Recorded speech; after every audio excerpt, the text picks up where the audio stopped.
دیکھیے یہ وہ شفقت ہے، اور جس طرح دوسری حدیث میں آتا ہے کہ اللہ کے پاس عرش پر لکھی ہوئی ایک تحریر ہے، اور وہ تحریر یہ ہے کہ میری رحمت جو ہے وہ میرے غضب کے اوپر ہیوی ہو گئی۔ ایک اور روایت کے اندر یہ ہے کہ سب سے پہلے اللہ تعالیٰ نے قلم کو تخلیق کیا اور اس کو کہا لکھ۔ اس نے کہا کیا لکھوں میرے مالک؟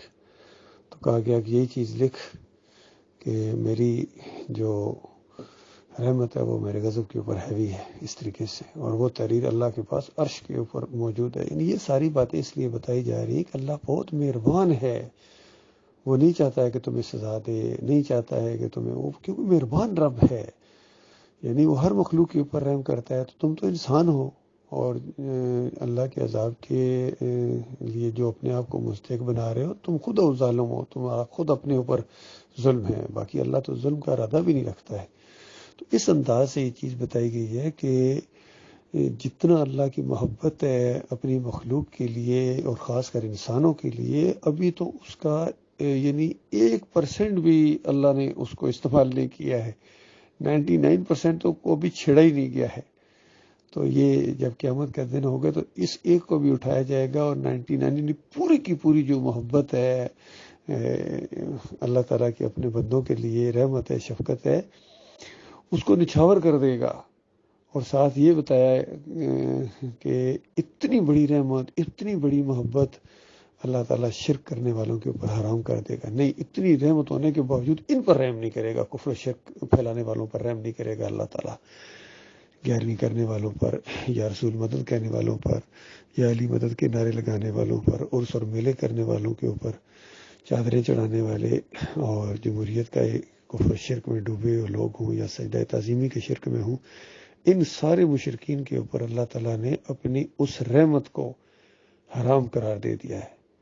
انہو من یشرک باللہ فقد حرم اللہ علیہ الجنہ ومأواہ النار وما للظالمین من انصار، کہ اللہ تعالیٰ نے شرک کرنے والوں کے اوپر اپنی رحمت کو حرام قرار دے دیا، یعنی بالکل۔ پھر دوسری جگہ فرمایا ان کا جنت میں جانا اتنا ناممکن ہے جتنا سوئی کے ناکے سے اونٹ کا گزارنا، تو نہیں جا سکتے۔ اور جنت کیا ہے؟ اللہ کی رحمت ہے، جس سے اللہ خوش ہوگا اللہ تو اس کو جنت دے گا۔ اور جہنم کیا چیز ہے؟ اللہ کا غصہ ہے، اور اس کو اس جہنم کے ذریعے اللہ تعالیٰ سزا دے گا، غصہ ہوگا۔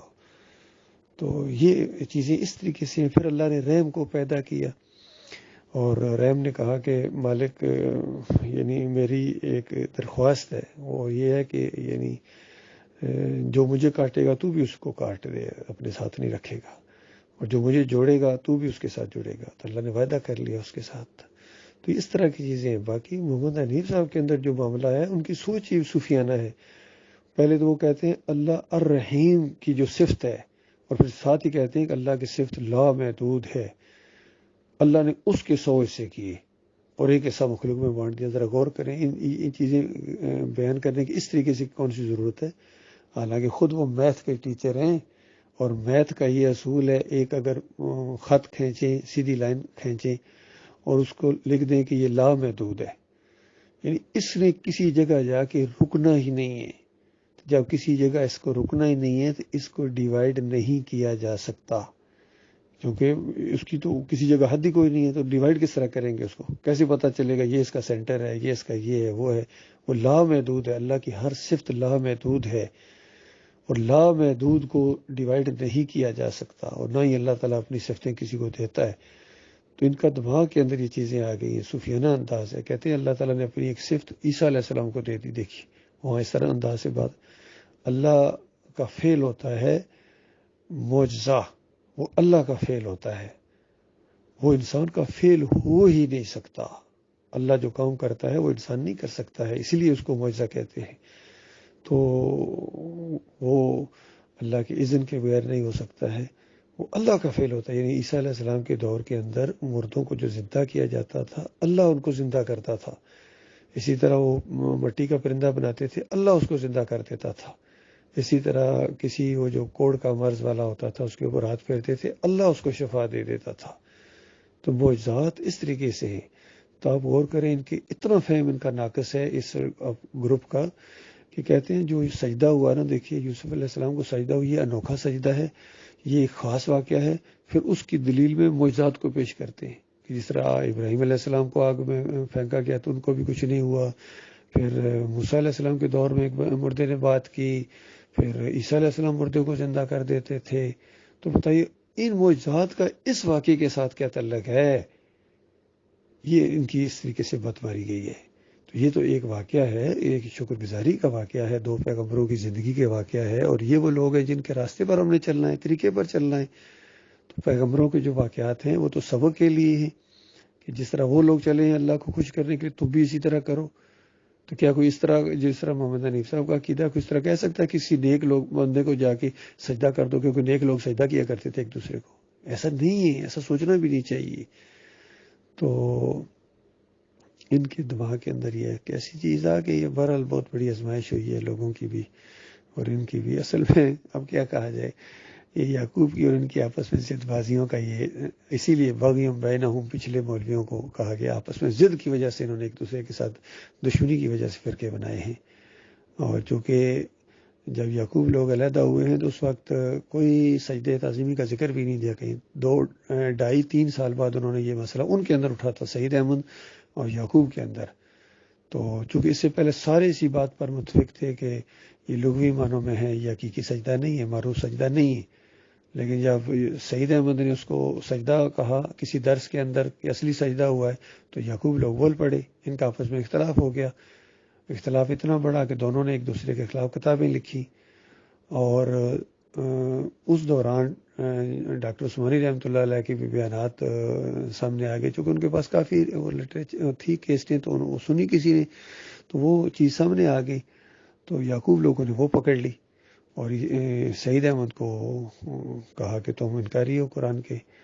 اور چونکہ یعقوب علی کی اور محمد حنیف صاحب کی ضد بہت زیادہ تھی، تو محمد حنیف صاحب نے یعقوب کی ضد میں سعید کے موقف کو اپنایا اور اس کے کتابچہ بغل میں دبا کے آگے پیچھے بیان کرتے تھے، اور خود پھر چونکہ آگے تفسیر لکھ رہے تھے تو وہ چیز آئی، تو بہت تیز ہیں چونکہ ذہین تو ہیں، کیونکہ یہ مسئلہ آگے اٹھنا تھا ڈاکٹر صاحب کی جب کیسٹیں سامنے آ گئی تو ان سے لوگوں نے پوچھنا تھا کہ ڈاکٹر صاحب تو یہ کہہ رہے ہیں، اب آپ یہ کہہ رہے ہیں۔